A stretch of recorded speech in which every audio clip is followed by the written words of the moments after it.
معدن الجود والكرم وآله وأصحابه وبارك وسلم صلاة وسلام عليك يا رسول الله صلی اللہ تعالی علیہ وسلم۔ عزیزان ملت اسلامیہ، ہم اور آپ اس وقت اس وسیع صحن میں بیٹھ کر کے حضور شیر بہار کے فیوز و برکات حاصل کر رہے ہیں۔ یقیناً منبر شریف پر علماء سنت کا وہ نورانی قافلہ جلوگر ہے کہ جو کبھی کبھی کہیں نظر آیا کرتا ہے۔ آپ دیکھیں منبر شریف پر ایسی شخصیات جلوگر ہیں کہ جو کسی بندے کے حق میں ہاتھ اٹھا دے یا کسی دعا پہ آمین کہہ دیں تو پھر تقدیر بدل جایا کرتی ہے۔ ایسی مبارک شخصیتیں منبر شریف پر جلوگر ہیں اور ہندوستان کے بڑے بڑے لہجے آج اس عظیم منبر پر موجود ہیں۔ کچھ دیر کے لیے میں بھی حاضر خدمت ہوں۔ بس آپ لوگوں سے میری اتنی گزارش ہے کہ جتنی دیر بھی گفتگو سنیں بس دل سے سنیں۔ میں پہلی بار یہ میرا نصیب ہے کہ حضور شیر بہار کی بارگاہ میں حاضری کا شرف ملا اور آج تقریر سمجھ کے نہیں سبق سمجھ کے آج سنایا جائے گا۔ اللہ تعالیٰ حضور شیر بہار کے فیوز و برکات سے ہم سب کو مالا مال فرمائے اور بے فکر رہیے گا۔ یہ ضروری نہیں ہے یہ بندہ مراد آباد سے آیا ہے تو پھر 2-2.5 گھنٹے بول کے جائے۔ بس جتنی دیر آپ محبت سے سنیں گے کوشش کی جائے گی کہ اتنی ہی دیر گفتگو کی جائے اور انشاءاللہ میں ارباب منبر کو یہ زحمت نہیں دوں گا کہ یہ مجھے اشارہ کریں یا مجھ سے کہیں بات ختم کر لے۔ میں بس آپ کا مزاج دیکھوں گا اور اسی حساب سے اپنی گفتگو کو سمیٹ لوں گا، اس لیے کہ ہم پلٹتے نہیں بے جان کتابوں کے ورق، ہم وہ پڑھتے ہیں جو چہروں پہ لکھا ہوتا ہے۔ ہم وہ پڑھتے ہیں جو چہروں پہ لکھا ہوتا ہے اور کوئی بندہ یہ امید لے کے نہ بیٹھے کہ آج مولوی موڈ بنا کے جائے گا۔ اللہ کی قسم یہ موڈ بنانے کی جگہ نہیں، یہ تقدیر بنانے کی جگہ ہے۔ اور جلسوں میں کبھی بھی کہیں بھی جایا کرو، کبھی یہ سوچ کے نہیں جایا کرو آج موڈ بنے گا، ہمیشہ یہ سوچ کے جایا کرو آج تقدیر بنا کے لوٹیں گے۔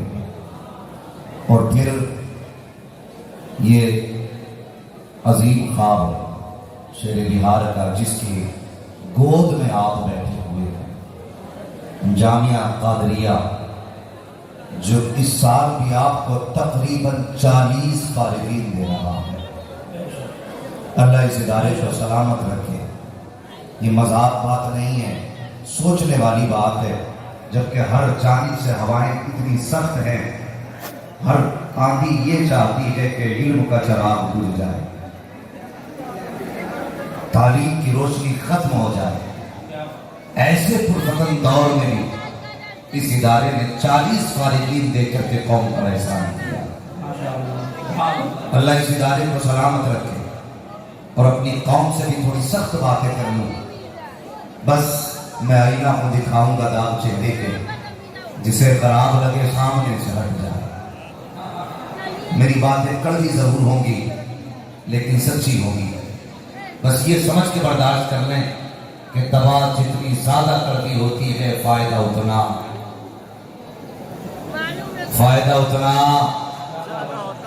اللہ کے بندو تقریباً 200 دیگ لنگر کی بنی ہے، 200 دیگیں لگ بھگ لنگر میں بنی تقریباً، جہاں تک میں جانتا ہوں، اور آپ کھا پی کے الحمدللہ بیٹھے ہیں، تو کم سے کم بندہ لنگر کا تو حق ادا ہی کر لیا کرے جب بات بولنے کی آیا کرے، اور اگر لنگر ہاتھ نہیں آیا ہے تو کم سے کم گھر سے کھا کے آیا کرے تاکہ سبحان اللہ کہنے کا پیٹ میں سہارا رہا ہے۔ کھا پی کے آئے ہیں نا، اور کچھ یہاں کا بھی کھا کے بیٹھے ہیں، عقیدہ تو یہ ہے یہاں کھائیں یا وہاں کھائیں، کھاتے ہیں تیرے در کا، پیتے ہیں تیرے در کا۔ اگر اب بھی نہیں بولو گے تو کب بولو گے؟ اگر یہ پیچھے والے بول سکتے ہیں تو بول کے دکھا دیں۔ اللہ سلامت کی اور زور سے۔ ابھی وہ آواز نہیں نکلی اس آنگن میں بیٹھ کے تو یار مردے بولنے لگ جاتے ہیں۔ میری سمجھ میں بات نہیں آ رہی، ابھی کون سی کمی رہ گئی اس مجمع میں جو ابھی بولنے تیار ہی نہیں ہے؟ کھاتے ہیں تیرے در کا۔ اللہ سلامت رکھے۔ حضرت جی یہ آج لگ رہا ہے کہ صرف منبر والے نعت نہیں پڑھتے، یہ نیچے والے بھی نعت پڑھتے ہیں۔ بھائی مبارک حسین مبارک دلکش راجوی صاحب، یہ بڑے بڑے قداور نعت خواں، یہ سب کے سب مصطفیٰ کے ثناء ہیں، مگر میں یہ کہہ دوں جو یہ نیچے بیٹھے ہیں یہ بھی مصطفیٰ کے ثناء ہیں۔